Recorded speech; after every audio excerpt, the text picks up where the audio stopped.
when I watched the stream, they did mention this is not the new game mode that they've been working on. But how this sort of started was about a year ago. I was talking with Dale, and Dale just said to me, how would you like to do events quicker or in less battles? I can't remember how he worded it. I was like, yeah, I'd be pretty sold on that. And he's like, well, we're working on something. I was like, all right, interesting. So I had no idea. I thought that it might be increasing the sell amount. I think that they did that with the battle pass, and I thought that might have been it. It might have been 2 years ago. I can't remember now. But I remember thinking the 75 cells might have been it. It says, Dale, is this it? He said, no, it's not that. It's like, right, okay. So I thought maybe they're making bundles cheaper.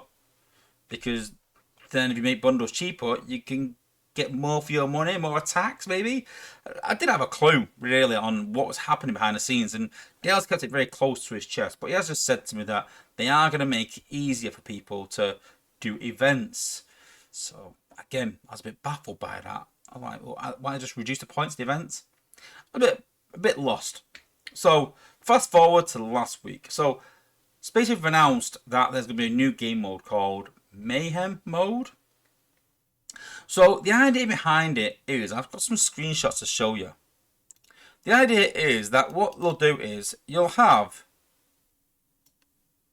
something like this. Now, they've not said the values are finalized. There's still some work to do.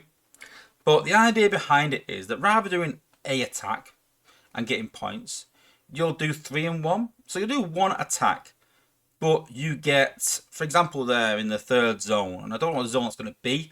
They talked about the zones split into 4. It was a bit confusing, if I'm honest. But they said it's going to split up into zones in some way.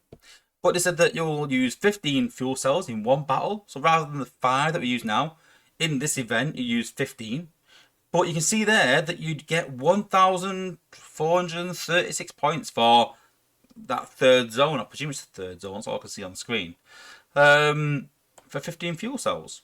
But there's something a bit different about this game mode. And that is that normally how we level bots is you would drop a bot or combiner, you'd rush the HQ, and then you destroy the HQ. And once you destroy the HQ, it goes through and destroys the rest of the base. You finish the battle and you get the points and the XP. But what Space have done is they've made it so that if you destroy the HQ, it's still classified as another building like the rest of them. So you destroy the HQ, but the battle continues. And I've got a screenshot here. And so you can see here that they destroy the HQ in this battle. But you can see there that they've only gained 407 points from just killing the HQ. And you can see now that the battle's continuing. So now they need to kill the rest of the base to be able to get all them points. So I've sort of worked it out. Well, they said on the stream that rather than taking 360 battles to complete an endurance, with this game mode, it will only take 100. So almost between a quarter and a third of the amount of battles that you do. Which is always good, that we're saving time. So I sort of did some calculations around this, and sort of like, what you could possibly do in this game mode. Now, just keep in mind that there's a playoff in terms of this. So if you're playing this game mode, it's going to take you longer to complete the battles, because what you can do is drop your combiner, rush the HQ, destroy the HQ, rinse and repeat, next battle. But because with this, you've got to destroy the whole base, it makes it that bit more time consuming. So although it is going to sped up by a third, I feel like the battles are going to take a bit longer than they would do in an event, but it is going to be a lot less, I imagine. But it also depends on how many bots you drop. So the big question is this going to change power leveling? Because people will drop one bot and power level, but not always one bot can destroy zone 15.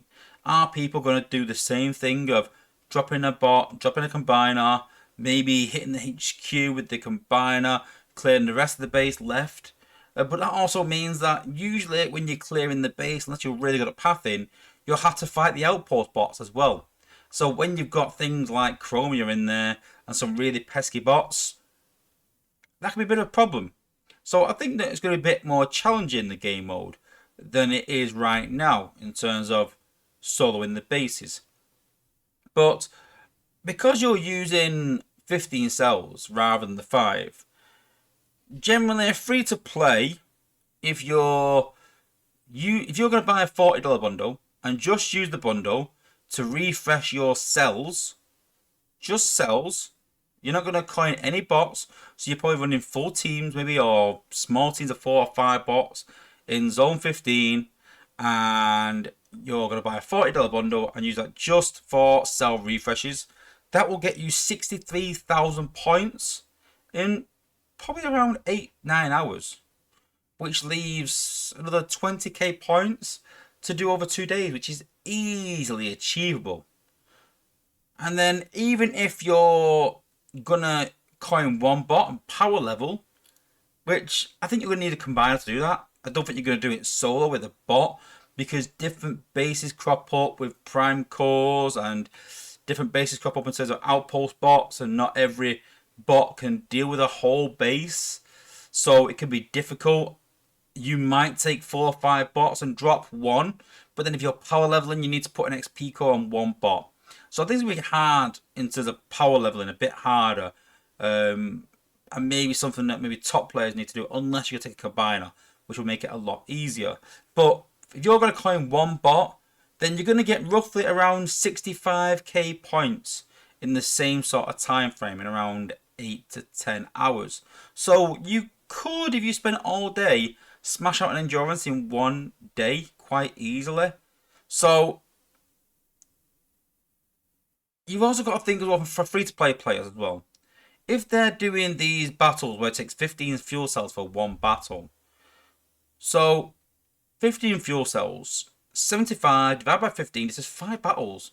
So if they can get all their cells down within 5 battles and take a break for 3 hours, they're probably gaining like an extra hour time, or half an hour, 45 minutes, where rather than doing 15 battles, they're doing 5. They're saving quite a bit of time there, which means they get more refreshes, which means they can do more points free to play as well. So they've said that they're going to do this as part of the next legacy event, just to test it out. And I've been very critical of SA recently, but I actually think they've done a really good job with this. I'm actually impressed. I know it sort of kills me sort of saying that. I'm sat here usually being really pessimistic and really finding holes in it, but I actually like this. I really like this idea. It's something a bit different. I like the fact that you don't have to, you can't just destroy the HQ. I think that leads into other avenues for war. You can make harder bases and make it so that you've got to take out a percentage of the base maybe. And it's a different tactic. Again, leveling this way is totally different than how we would normally power level. For people that run full teams, for lower players maybe that run teams of 4 in events, I don't think there's going to be much different for them, because they're used to doing this as in rushing through the whole base.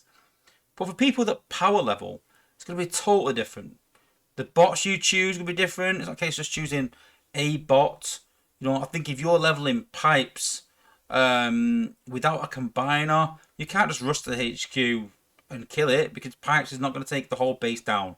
He's actually going to run out of time. So you need a combiner. And then when you got high damage bots, maybe like 6 gun maybe, you're going to run out of points. And so pathing is really important. If you come up against a really good outpost bot as well, then 6 gun's going to die quite quickly. So I really like this mechanic and how it's different. And I'm really quite impressed that SpaceSafe have done something to this extent. I honestly thought it'd be quite lazy what they did and just, like I said, just reduce the prices of bundles. But I like the direction of this. I just hope that they can use this in different events, but then maybe incorporate it into wars in some way. And that might actually make me sort of come back to wars again, because it's something a bit different and something a bit tactical. So I've got to sit here, put my hands up and go, well done, SA. Well done, Yanis. I'm really happy with this. I'm really pleased with it. And the only thing I would say is that I really hope that they don't mess with the numbers too much, because we see this where we get something really good numbers. We go, I really like that, and then something comes along and they go, yeah, we have to reduce the numbers, and you look and you go, well, it was good, but now, you know, if they reduce the points down to 800 points, and you're like, well, it's not really worth it now. But I said to Dale, I said that I haven't done a single endurance yet, because there's no bots that I thought are really war worthy, really different, and really worthy of my money and time. Now, because I work weekends, I would generally, if I were to run an endurance, it would generally be around $60, I reckon, and would take me pretty much all my weekend away from work. So it'd be work, endurance, $60. I'm like, I didn't think Nosecorn was that much different than Pipes. I didn't think Cosmos was that good. I already had Drift. I didn't think Hoffa was that good. So I literally said to Dale that I'm half sold on this event as it is. If Lightspeed is actually pretty good, and Yanis actually said to Dale that he thinks that Lightspeed needs some improvement as he is right now. I said, if Lightspeed is actually pretty good, and I still think we need to change the direction from being good bots to war bots. I really do, because eventually all bots are going to need to be war bots, really, when they have these upgrades, or when they come in bundles later on, or when they come in batches, I mean. When they come in batches later on, they're going to need to be war bots, because people are going to pull them with 5-star shards. So do it now. If they can really make Lightspeed good, then I'm actually going to go for this event. My first endurance, which I think says a lot. And if I'm backing it, then you guys can be pretty confident it's going to be a good thing. So here's hoping. Here's hoping it stays as it is. Pretty much. He said numbers might be tweaked. But yeah, I like it.